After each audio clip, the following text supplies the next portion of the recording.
नमस्कार विद्यार्थियों, एक बार फिर आपके सामने हाजिर हैं हमारे चैनल पर और आपको आज सिखाने जा रहे हैं प्रायिकता से संबंधित अन्य महत्वपूर्ण जानकारियां।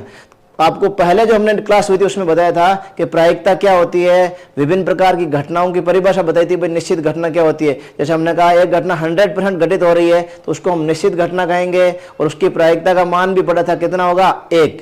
और जो घटना घटित हो ही नहीं सकती उसको हम क्या कहते हैं, असंभव घटना, और इसकी प्रायिकता का मान कितना होता है 0। और इसी के आधार पर हमने बताया था कि किसी भी घटना की घटित होने की प्रायिकता का अधिकतम मान 1 होगा और न्यूनतम मान 0 होगा, यानी 0 और 1 के बीच में प्रायिकता का मान होगा।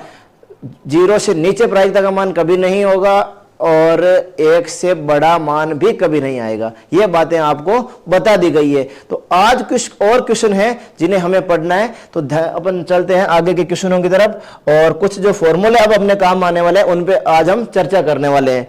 तो आज एक और विशेष फॉर्मूला है कि किसी भी घटना ए के घटित होने की प्रायिकता और उसके नहीं घटित होने की प्रायिकता का जो योग होता है वो हमेशा 1 होगा। ये बात आपको बतानी है और बहुत ही महत्वपूर्ण बात है ये, और इससे रिलेटेड क्वेश्चन भी बार बार परीक्षा में पूछा गया है। वापस चर्चा कर रहे हैं हम। बात क्या पूछी जा रही है कि भाई एक घटना है वो घटित हो चुकी है और उसी घटना के घटित होने की प्रायिकता या नहीं घटित होने के बारे में आपको बात कहे तो आपको एक फॉर्मूला है, वो कौन सा काम में लेना, इसके बारे में बात बताने जा रहे हैं। तो देखिए, हमने कहा कि भाई P का मतलब क्या है, किसी भी घटना की प्रायिकता, और E को हमने कहा था E यानी कोई घटना है।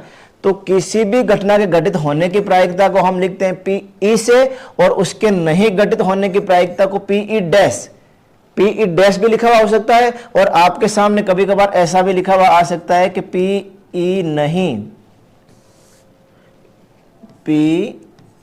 नहीं, इस प्रकार भी लिखा हुआ हो सकता है। इसका मतलब क्या है, घटना ई थी ना, वो घटित नहीं होगी, वो PE नहीं बता रहा है। तो इसका मतलब घटना के घटित होने की प्रायिकता और उसके नहीं घटित होने की प्रायिकता का जोड़ हमेशा 1 होगा। किस प्रकार के क्वेश्चन आ सकते हैं, देखिए आपके सामने एक क्वेश्चन है कि यदि PE बराबर 0.05 है तो E नहीं की प्रायिकता का मान क्या है। E नहीं की प्रायिकता जिसको हम किससे लिखते हैं, PE नहीं या PE डैश। तो हमारे पास फॉर्मूला क्या है वो देखिए, यहां आपको दिया हुआ, सोल्व करते हैं इसको। आपको दिया हुआ है PE यानी घटना E के घटित होने की प्रायिकता का मान 0.05 और आपको निकालना है E नहीं की प्रायिकता। E नहीं की प्रायिकता को लिखेंगे कैसे, PE नहीं, या आपको कह सकते हैं इसी का फॉर्मूला होता है PE डैश भी लिख सकते हैं, एक ही बात है। PE नहीं लिखो या PE डैश लिखो, सेम बात है। तो इसका मान आपको क्या करना है, ज्ञात करना है। कौन सा फॉर्मूला है, ये फॉर्मूला अपन अप्लाई करने जा रहे हैं। तो एक फॉर्मूला अपन लिख देते हैं। हम जानते हैं कि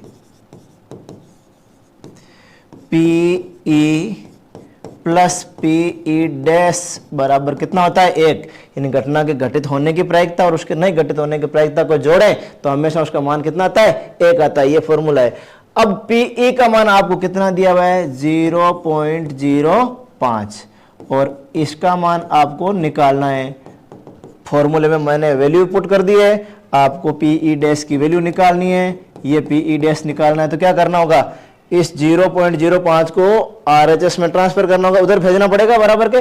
तो ये बन जाएगा 1 माइनस, क्योंकि जब 0.05 को बराबर के दूसरी तरफ भेजेंगे ना तो इसका चिन्ह बदल जाएगा, तो ये हो जाएगा 0.05। अब 1 में से जब 0.05 निकालेंगे तो उत्तर कितना आ जाएगा 0.95। ये आपका आंसर हो गया है PE डैश या PE नहीं की प्रायिकता का। आपको क्वेश्चन क्या पूछा गया था कि भाई एक घटना के घटित होने की प्रायिकता PE का मान तो है वो 0.05 है, तो उसके नहीं घटित होने की प्रायिकता का क्या मान होने वाला है। तो हमने कहा भाई PE के मान को बता दो, PE डैश के फॉर्मूले से निकाल लेंगे। तो हमने एक फॉर्मूला लगाया PE प्लस PE डैश बराबर में 1 लिखा और PE के नीचे PE का मान रख दिया। PE डैश हमें ज्ञात करना था तो उसको है जैसा का जैसा छोड़ दिया और 1 क्या है फॉर्मूले में होता है तो बराबर में लिख दिया। अब इस 0.05 मान को हम क्या करेंगे, बराबर के दूसरी तरफ लेकर जाएंगे, यानी एक में से ये 0.05 हम घटाएंगे तो आंसर आ गया 0.95। ये आपका करेक्ट आंसर है। अब और भी इस रिलेटेड क्वेश्चन बनते हैं तो उनको भी हम हल करने का प्रयास करते हैं। देखिए क्या क्वेश्चन बन सकता है, किस प्रकार के क्वेश्चन आते हैं। हमें बार बार अपना इस चीज पर ध्यान लगाना होगा कि फॉर्मूला कौन सा लगेगा, क्योंकि प्रायिकता के लिए हमने दो ही फॉर्मूले पढ़े हैं। एक तो ये पढ़ा कि भाई किसी भी घटना के घटित होने की जो प्रायिकता होती है ना, वो अनुकूल परिणाम बटा कुल परिणाम होती है। और एक फॉर्मूला ये पढ़ा है कि किसी भी घटना के घटित होने की प्रायिकता और उसके नहीं घटित होने की प्रायिकता का जोड़ हमेशा कितना होता है, 1 होता है। तो देखते हैं एक क्वेश्चन और है जो अपने सामने, कि यदि दिया हुआ है कि 3 विद्यार्थियों के एक समूह में से 2 विद्यार्थियों के जन्मदिन एक ही दिन नहीं है, इसकी प्रायिकता 0.992 है। यानी 3 विद्यार्थी कोई थे, उनके जन्मदिन के बारे में चर्चा की जा रही थी और बात ऐसी चल रही थी कि भाई जो 3 विद्यार्थियों में से 2 विद्यार्थी हैं उनका जन्मदिन सेम दिन नहीं है, इसकी प्रायिकता कितनी है, 0.992। तो आपसे क्वेश्चन कर रहे हैं ये कि इसकी क्या प्रायिकता है कि इन 2 विद्यार्थियों का जन्मदिन एक ही दिन होगा। वापस क्वेश्चन ये है कि भाई विद्यार्थी थे 3 में से 2 विद्यार्थियों का जन्मदिन सेम डे नहीं आएगा, इसकी प्रायिकता तो है वो है 0.992। तो कुछ प्रायिकता बची, क्योंकि प्रायिकताओं का जोड़, किसी भी घटना के घटित होने की प्रायिकता का जोड़ और उसके किसी भी घटना घटित होने की प्रायिकता और उसके नहीं घटित होने की प्रायिकता का जोड़ कितना होता है, 1 होता है। ये हमने अभी नेक्स्ट जो अभी पीछे बात करी है उस फॉर्मूले में पढ़ लिया है। तो ये फॉर्मूला यहां अप्लाई होगा कि हमने जो क्वेश्चन पूछा वापस देख रहे हैं कि 2 विद्यार्थियों का जन्मदिन है वो सेम डे नहीं है, इसकी प्रायिकता तो 0.992 दे दिए। तो क्या प्रायिकता है कि इनका जन्मदिन सेम डे होगा, तो लिखते कैसे वो देखिए। माना, सॉल्यूशन करते हैं शुरू। माना 2 विद्यार्थियों का जन्मदिन एक ही दिन नहीं है, इन इस घटना को क्या मान लेते हैं, घटना ई है। तो दूसरा क्या हो जाएगा, 2 विद्यार्थियों का जन्मदिन एक ही दिन हो, घटना क्या बनेगी, ई डैश बनेगी। यानी हमने प्रश्न जो लिखा था ना उसको पढ़ा और ये बताने का प्रयास किया है कि भाई 2 विद्यार्थियों का जन्मदिन एक ही दिन नहीं है, इसको हम घटना क्या मान रहे हैं, ई, और 2 विद्यार्थियों का जन्मदिन एक ही दिन है, इसको घटना मान रहे हैं ई डैश। तो हमारे पास क्या बन गया, पीई और पीई नॉट, जिसको हमने क्या कहा कि किसी भी घटना के घटित होने की प्रायिकता और उसके नहीं घटित होने की प्रायिकता का जोड़ हमेशा कितना होता है, 1। तो पीई प्लस पीई डैश बराबर 1 है ना, तो पीई के नीचे पीई का मान लिखते हैं और ये आपको दिया हुआ है इसकी प्रायिकता, पीई जो है उसकी प्रायिकता का मान आपको कितना दिया हुआ है, 0.992 और ये पीई डैश अगर करें तो इसका मान आपको निकालना है। तो इसके नीचे मान लिख देता हूं 0.992 और ये इसके नीचे पीई डैश है जैसा और बराबर में कितना लिख दिया, 1। तो अब पीई डैश आपको जब निकालना है तो हम क्या करेंगे, इस संख्या को बराबर के दूसरी तरफ भेजेंगे। तो ये बन जाएगा 1 माइनस 0.992। अब 1 में से जब 0.992 घटाएंगे तो कितना आंसर आ जाएगा, 0.008। यानी आप माइनस करने वाले हैं 1 में से 0.992, तो इसका आंसर कितना आ जाएगा, 0.008। यही आपका आंसर है कि उन दोनों विद्यार्थियों का जन्मदिन एक ही दिन होगा। इन दोनों विद्यार्थियों का जन्मदिन एक ही दिन होने की प्रायिकता का मान हमने कितना बता दिया, 0.008। तो इस प्रकार के जब भी क्वेश्चन आते हैं उनको अच्छी तरीके से समझें और कौन सा फॉर्मूला लगाना है उसी के अकॉर्डिंग टू आपको आगे बढ़िए और आपके आंसर प्राप्त हो जाएंगे। तो यहां हमने फॉर्मूला लगाया है कि पीई प्लस पीई डैश बराबर 1 और इसमें सारे मान रख के उत्तर निकाल लिए। आगे बढ़ते हैं, देखते हैं आगे के जो क्वेश्चन है वो क्या कहना चाह रहे हैं। आपके सामने एक क्वेश्चन आ रहा है कि एक पिग्गी बैंक है, उसमें 50 पैसे के 100 सिक्के हैं, रुपए 1 के 50 सिक्के हैं और रुपए 2 के 20 सिक्के, साथ ही साथ 5 रुपए के भी 10 सिक्के हैं। यदि पिग्गी बैंक को हिलाकर उल्टा करने पर कोई एक सिक्का गिरने के परिणाम जो है वो समप्रायिक है, तो इसकी क्या प्रायिकता है कि वो गिरा हुआ सिक्का पहला 50 पैसे का होगा, फिर कह रहे हैं 5 रुपए का नहीं होगा। पिग्गी बैंक का मतलब क्या होता है वो समझ लीजिए। आजकल जो अपन गुल्लक देखते हैं ना, तो गुल्लक बड़े स्टाइल में मिलते हैं अपने को।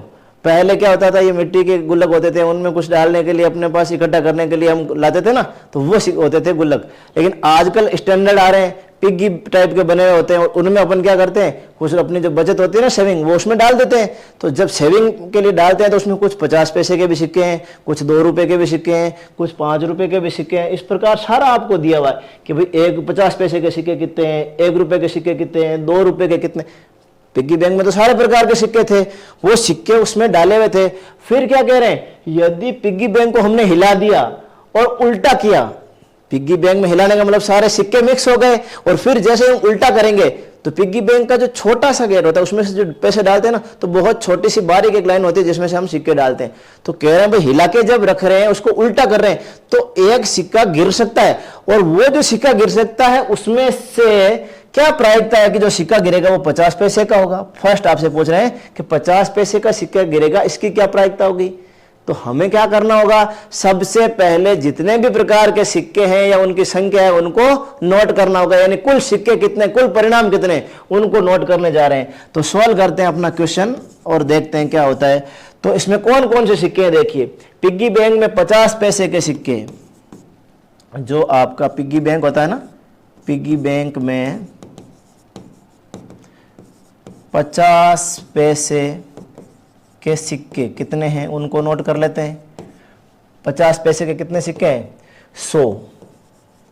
फिर कह रहे हैं रुपए 1 के कितने सिक्के हैं, 50। तो यहां लिख देते हैं 1 रुपए के सिक्के, सब सिक्के अलग अलग प्रकार के हैं, उनकी संख्या लिख रहे हैं।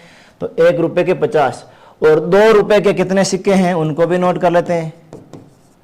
2 रुपए के सिक्के हैं भाई हमारे पास 20, और 5 रुपए के 10 सिक्के हैं, तो 5 रुपए के सिक्कों की संख्या भी नोट कर लेते हैं, बराबर हो गए हैं 10। यानी पिग्गी बैंक में अलग अलग प्रकार के सिक्के थे, उनको हमने बता दिया कि भाई पिग्गी बैंक में 50 पैसे के तो सिक्के हैं 100, ये रहे 100 सिक्के, और रुपए 1 रुपए के कितने सिक्के हैं 50, और 2 रुपए के 20, और 5 रुपए के 10। इन सभी सिक्कों की संख्या हमने नोट कर दी। तो जब प्रायिकता निकालेंगे तो कुल परिणामों की जरूरत पड़ेगी ना, वो कुल परिणाम का मतलब कुल सिक्के, सिक्कों की बात की जा रही है, तो कुल सिक्के कितने हैं ये नोट करना पड़ेगा। कुल सिक्के कितने हो गए आपके पास, इन सब का जोड़, इनको जोड़ेंगे तो ये हो गए 100 और 50, 150 और 20, 170 और 10, 180। यानी पिग्गी बैंक में कुल सिक्के थे वो 180 थे। सिक्कों की संख्या कितनी तो हो गई थी 180। अब जैसा क्वेश्चन आपको पूछा जा रहा है उसके अकॉर्डिंग टू उत्तर देना पड़ेगा, और जो प्रश्न पूछेंगे उसी के अनुकूल हमारे अनुकूल परिणाम बनने वाले हैं। तो फर्स्ट जो आपको क्वेश्चन पूछा गया है कि जो सिक्का गिरेगा उल्टा करने पर वो 50 पैसे का होगा, इसकी क्या प्रायिकता है। तो यहां लिखते हैं 50 पैसे का सिक्का गिरने की प्रायिकता, वो ही प्रायिकता का सूत्र क्या होता है, अनुकूल परिणाम बटा कुल परिणाम। ये तो हो गया अनुकूल परिणाम और ये हो गया कुल परिणाम। तो अनुकूल परिणाम का मतलब 50 पैसे के सिक्के की तो बात हो रही है, और 50 पैसे के सिक्के कितने, हमने कहा भाई 100 है, तो 50 पैसे के सिक्के 100, कुल सिक्के 180। यानी पिग्गी बैंक को अपन उल्टा करेंगे हिलाकर तो उसमें से 50 पैसे का सिक्का गिरेगा, उसकी प्रायिकता होने वाली है 100 बटा 180, क्योंकि 50 पैसे के सिक्कों की संख्या 100, तो हमारे अनुकूल परिणाम कितने हो गए 100, और कुल सिक्के कितने 180। तो ये हो गया आपका 100/180। यहां इस प्रकार की बात है। आपको अगर ये पूछता है भाई 1 रुपए का सिक्का गिरेगा, इसकी क्या प्रायिकता है, तो कोई चिंता की बात नहीं है। हम कहेंगे भाई 1 रुपए के सिक्के की बात कर रहा है और 1 रुपए के सिक्के कितने थे 50 और कुल सिक्के कितने थे 180। तो 1 रुपए का यदि ये पूछ लेता तो हम कहते हैं उसकी प्रायिकता 50/180 है। तो जो भी क्वेश्चन आपको पूछा जा रहा है आप उस पर माइंड करिए, बाकी क्वेश्चन अपना आगे बढ़ेंगे वैसे वैसे होते जाएंगे। एक और इसका क्वेश्चन आपसे पूछ रहा है कि भाई इसकी क्या प्रायिकता है कि रुपए 5 वाला सिक्का नहीं होगा, यानी सिक्का गिरने वाले जो परिणाम आ रहे हैं ना आपके सामने, उनमें से क्वेश्चन को बदल के पूछा गया है कि भाई इसकी क्या प्रायिकता है कि जो सिक्का गिर रहा है वो 5 रुपए का नहीं होगा। तो हमने एक फॉर्मूला पढ़ा था PE + PE डैश = 1। तो पहले 5 रुपए के सिक्का गिरने की प्रायिकता निकाल लेते हैं। 5 रुपए का सिक्का गिरने की प्रायिकता कितनी है वो नोट कर लेते हैं। अनुकूल परिणाम बटा कुल परिणाम। तो 5 रुपए के सिक्के कितने हैं 10 और कुल सिक्के कितने हैं 180। तो 5 रुपए का सिक्का गिरने की प्रायिकता हो गई है 10/180। अब 5 रुपए का सिक्का नहीं होगा, इसकी प्रायिकता निकालनी है। तो हमने एक फॉर्मूला पढ़ा था कि PE + PE डैश, यानी 5 रुपए का सिक्का गिरेगा उसकी प्रायिकता प्लस 5 रुपए का सिक्का नहीं गिरेगा उसकी प्रायिकता का जोड़ कितना होता है 1। यहां PE का मान आपको दे दिया है 10/180। तो PE डैश का मान निकाल लेंगे आसानी से। PE डैश बराबर क्या हो जाएगा 1 - 10/180, क्योंकि जब भी इसको बराबर के दूसरी तरफ भेजेंगे तो ये माइनस का हो जाएगा। और यहां इसका PE डैश का मान निकालना है तो आपको पता है इसका बट्टा में आ जाएगा 1, इनका लेसअप कितना आएगा 180। अब क्या करते हैं 1 का भाग इसमें देते हैं 180 बार और 180 को जब 100 गुणा करेंगे तो 180, फिर माइनस का चिन्ह, इसका भाग 1 बार जाएगा और यहाँ ऊपर कितना आ जाएगा 10। तो PE डैश का मान आपके पास होगा वो 170/180 हो जाएगा। PE डैश क्या है 5 रुपए का सिक्का नहीं होने की प्रायिकता। देखिए इसका दूसरा तरीका भी हमने पढ़ा था कि भाई 5 रुपए का सिक्का नहीं होगा, इसका मतलब दूसरे सिक्के तो हो ही सकते हैं। जब पिग्गी बैंक को आपने हिला दिया उसमें अलग अलग टाइप के सिक्के थे, कुछ सिक्के 50 पैसे के थे, कुछ 1 रुपए के थे, कुछ 2 रुपए के थे और कुछ 5 रुपए के थे। हमने कहा कि जब उसको उल्टा करेंगे तो एक सिक्का तो गिर रहा है ना, वो 5 का नहीं होगा। प्रश्न पूछा जा रहा है वो सिक्का क्या है 5 रुपए का नहीं होगा, तो बाकी का तो हो सकता है। तो 5 रुपए वाले सिक्कों की संख्या को छोड़ भी सकते हैं। तो बाकी सिक्के कितने हो गए ये नोट करिए 100, 50, 150 और 170। और अनुकूल परिणाम बटा कुल परिणाम वाले सूत्र से करें तो सीधा ही 170/180 आंसर आ सकता है। तो इस प्रकार के छोटे छोटे क्वेश्चन हैं, उनको आप ध्यान से पढ़ते रहिए, आपकी कोई दिक्कत नहीं आने वाली है। बिल्कुल आसान प्रश्नावली है और जो भी क्वेश्चन आएंगे उनका बहुत अच्छी तरीके से आप जवाब दे पाएंगे। Thank you.